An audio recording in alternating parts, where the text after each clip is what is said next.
Okay, good news on this one. I made day two. I got top eight in the giant card, so we don't have like a clown crew situation on our hands. Enjoy. Have a good time. Okay.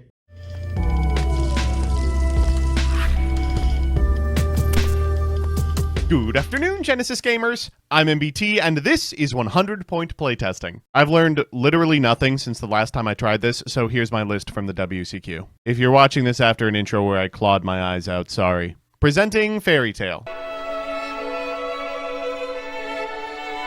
So here's the list. As always, I'll give you a background about the archetype, a little bit of a discussion about what I hope the deck can do, and of course, the card by card. But first, this video is sponsored by Yu-Gi-Oh! Pro Deck. Looking for a place to find inspiration for Genesys decks? Well, look no further. I've already spent years telling you about how Yu-Gi-Oh! Pro Deck is the best repository of deck lists, strategy articles, third-party assistance with alternate ways to play Yu-Gi-Oh!, and card collection management on the internet. But right now, it's also the best way to find Genesys lists. You can sort by deck type, filter high-level tournaments to see what's been working, and download decks you see in any format you desire. That's why I'm proud to be sponsored by www.ygoprodeck.com. Now back to the video. With that, let's fixate on Fairy Tale.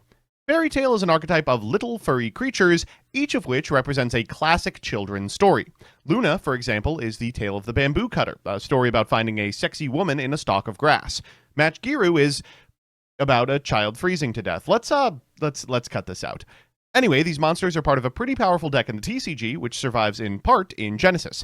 Thanks to a trend away from single target negation, a new TCG exclusive, and some residual invokery, we've got a powerful deck that can fetch Super Poly with 100% consistency and layer an end board like the crisp pages of a story about a child's suffering. So with that, let's get into the card by card. First up, we've got 3 copies of Luna, 3 Match Giru, and 3 copies of Honorary Fairy Tale, Genia of the Ring.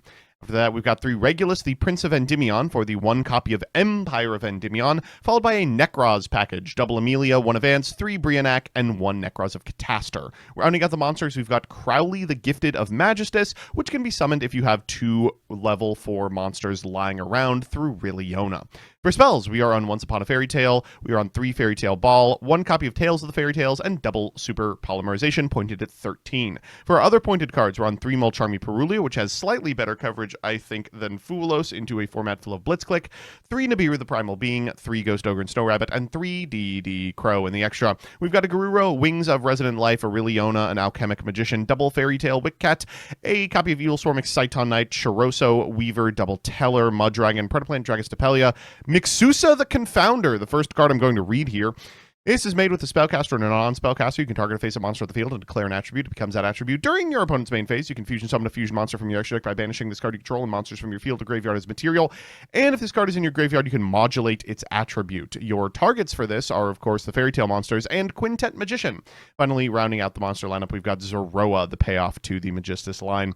In the side, we've got Eye of Truth for Blitzclick. We've got Unbreakable Xyz Barrier for going first. Santa Claus, Cosmic Cyclones for trap decks, Dark Hole for board wipes, and then some one-of quick play spells fetchable off of Alchemic Magician, Mischief of the Wolves, and Silent Graveyard. So with that, let's check out a match. Our match is up against Dark Lord, and unfortunately for us, our opponent's going first. They're going to begin with a copy of Uko back. From there, they'll send a Google Aid to the graveyard, activate the effect for a Dark Lord dance, and then after that, they're going to just go ahead and activate the effect of Terminus, sending a Junora to grab an Ixchel. From here, they will go ahead and activate the Dark Lord dance for a Dark Lord Evening Star, activate the effect to set a couple of cards, then activate Banishment of the Dark Lords for an Ixchel, re-Banishment of the Dark Lords, courtesy of this Dark Lord Evening Star, in order to grab a Jehudi, and then finally, they will just go ahead and activate the Ixchel to draw another couple. From here, the Ixchel cycles. They'll use the Jehudi and the Nastin to get the Nastin to their side of the field and pass turn.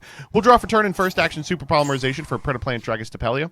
Next, we'll go for Genia of the Ring, targeting their monster. They will go for the effect of Dark Lord Rebellion to try and keep spellcasters off our side of the field, but we'll normal summon the Amelia for a NEKROZ of Brionac. You obviously don't want to be normal summoning Amelia, but you can do it, because by going Brionac into Amelia, we can now overlay for a copy of Wickcat. They have a Foolos, but we'll just try and kill here. Back comes the Match Giru, now that we have the requisite monster on our side of the field. We'll go for Fairy Tale Ball into a Luna that we've already normaled. The Tails and Graveyard is going to net an additional normal. We'll activate that after activating the Wickcat for a Luna activation. Luna effect to grab a Luna, and then finally Tales of the Fairy Tales for a Teller of Fairy Tales into a second Foolos. Hilarious. We'll go to the battle phase and take a quick game 1. So it's time for game 2 and double Perulia. Don't mind if I do. We'll begin with the Perulias. Our opponent's going to go ahead and normal summon a copy of Jehudi. That'll net us 2 draws. Then they'll Jehudi for an Indulged Dark Lord. From here, they'll activate the effect of Indulged Dark Lord for a Nasted for an Ixchel.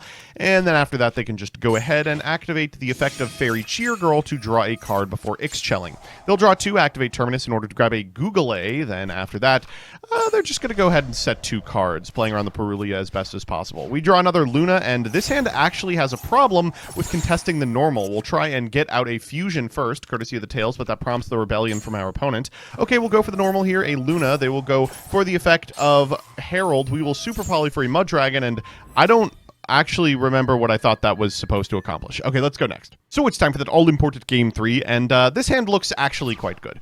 We're going to begin by activating the effect of Empire of Endymion for a Regulus. Then after that, we can Regulus, revealing the Luna in order to special the Regulus from our hand. We'll take 12 in the process. Then afterwards, we'll go ahead and normal summon the Luna in order to grab a Match Giru. From here, we can just go ahead and overlay for a Wiccat, activate the Match Giru to play around a little bit of Ghost Ogre, so we don't have to lose our monster in hand. Then we'll activate the effect of the Wiccat, sending 2 for a copy of Once Upon and a copy of Tails. We'll set the Once Upon, afterwards activate the Ball. Our opponent's going to go for a green light here, triggering the effect of their sent copy of Google A, and that forces us onto a Tails line into DD Crow. Horrifying stuff. We can go Genia here and pivot to the Rilliona line. That's going to grab us a Crowley. We'll activate the Crowley in order to grab a copy of Zeroa. We'll use the effect of the Zeroa to equip, set a card, and pass. Not ideal end board, but they're on 4 cards, so who cares? They're going to begin with a copy of Dark Lord Dance. That is worth the Once Upon to me. They'll go for the Evening Star. They'll activate the effect. We'll activate Match Giru. I get greedy here and don't Zeroa to negate, so they do get to set the 2. They'll go for banishment to the Dark Lords. After that, they're going to go for the effect of the Evening Star. We will Zeroa now. They will chain the Forbidden Chalice, and we'll go for the Super Poly for a Mixusa. We contest the last card with the Zeroa, and then we'll be able to contest their Ixchel with Teller. That'll be it. So we're back with the deck, and man, is this thing fun to play. Let's do the pros and cons. First, the pros. 1. This end board's really good. Not a lot can beat an Omni, a Negate, 2 bounces, and a Super Poly. 2, the Regulus stuff is especially important with Blitzclick in the format. They have to destroy. And 3, post-board, you get to play a bunch of Silver Bullet quick plays like Silent Graveyard.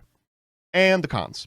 1, so the end board's good, but in the grand scheme of things, it is weaker than other options. This is the format that, even at low power, you can crank out boards with dozens of points of interaction, and yours are fine, but narrower with fewer points.